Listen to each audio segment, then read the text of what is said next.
I don't understand why the Iranian embassy would be celebrating Ayatollah Khomeini in Canada. Like, I don't understand that. At a secular university like Carleton, I don't know why doofuses like that Professor Richardson from McMaster would join in. I don't know what the game is. I mean, do they really think Canadians are going to turn into Ayatollah lovers? I really don't understand. A fellow who was listening to our last interview with Sai Hassan is our friend David Harris. He's the Director of Research at Insignis, and he's a specialist in intelligence and security matters. He joins us now from Ottawa. David, you were listening to my talk with Saya, and you saw that clip from Press TV, which is Iran's official propaganda TV station. I don't get it. What's their game? Like, what are they doing trying to turn the Ayatollah into a hero in Canada? Do they really think they'll turn minds? Maybe they are. I don't know. Maybe people are convinced that the Ayatollah was this great feminist. I guess they convinced that one professor.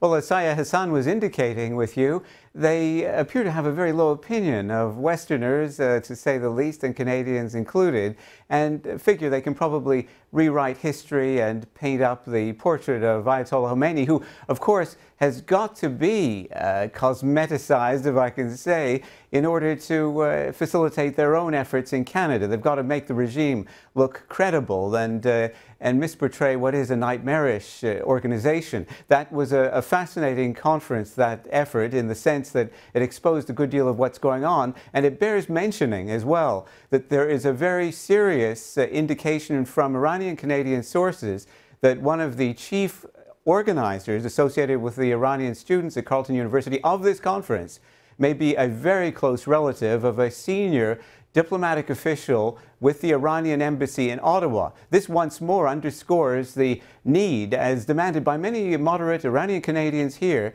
to shut down Canadian, Iranian, that is, diplomatic positions and places in this country, because nothing good is coming of this. I'm surprised we still have any ties other than at the most basic level with Iran. I mean, I understand that there are some Persian Canadians who go back and forth, and maybe there are some reasons to have ties with that regime, but basically we've got sanctions against them. I don't know why we're allowing them to run rampant with their political propaganda here. I mean, I'm all for freedom of speech for Canadians. I mean, if someone's a Canadian citizen, they have the right to be an Ayatollah lover, I guess. But for foreigners to have the right to muck around our universities, I don't like that much. But David, we asked you on the show today to talk about a different but similar subject, and that is the Iran point of view in our schools. Tell me about the facts that you come with today. Well, you'll remember that the Toronto District School Board had given some space to an Islamic school that ultimately, it appears, was propagating jihadist and anti-Semitic lessons to young kids, and they had their license suspended by that board. Here in Ottawa, we've just discovered that the Ottawa Carleton Public School Board, a publicly funded school board, had until 2011 allowed its courses in Farsi on a weekend to use Iranian Ministry of Education textbooks. And these textbooks included hate literature that included the glorifying of a 13-year-old child soldier who had strapped a grenade to himself and blown himself up under an Iraqi tank during the Iran-Iraq War. We've also seen multiple pictures of Ayatollah Khomeini, the very man of whom you've been speaking, and he is portrayed on the frontispiece of at least 3 of the textbooks that were in use up till June 2011 approximately. And these books were given, their contents, to elementary school students, and most notably, in one case, grade 3 students. So this is extremely concerning. Israel, of course, was vilified. There were Israeli soldiers who looked ape-like and very much reminiscent of the popular jihadist portrayal of Jews as the, quote, sons of apes, unquote.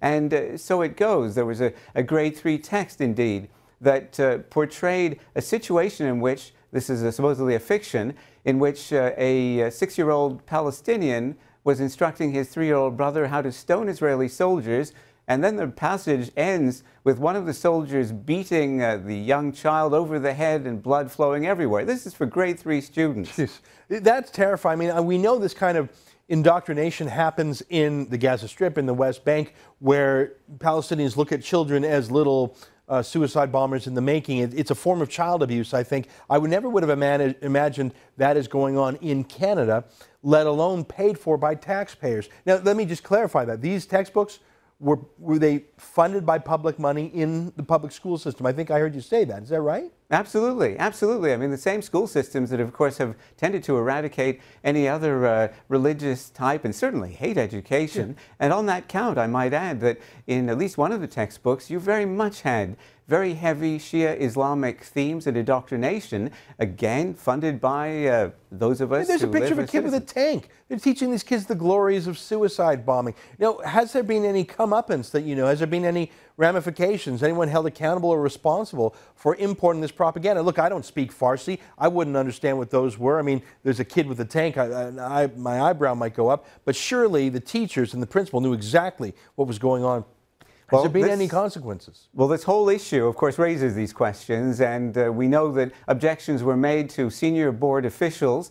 The board has since issued a rather vague kind of statement about how they then did some sort of review in response to the objections and removed a few images, as they put it, in one story. But if you look at these books, if you look at what you have just shown on the screen, you seem to get pretty far beyond one story, depending on how you define story. Yeah. And there are bigger questions. Was there an inside job aspect to this? Iranian Canadians who helped expose this have emphasized their conviction that the Iranian embassy in Ottawa, in various senses, was involved in facilitating this and thereby in hijacking, in effect, an Ottawa Carleton District School Board course. It wouldn't surprise me one bit. I mean, they're at Carleton University.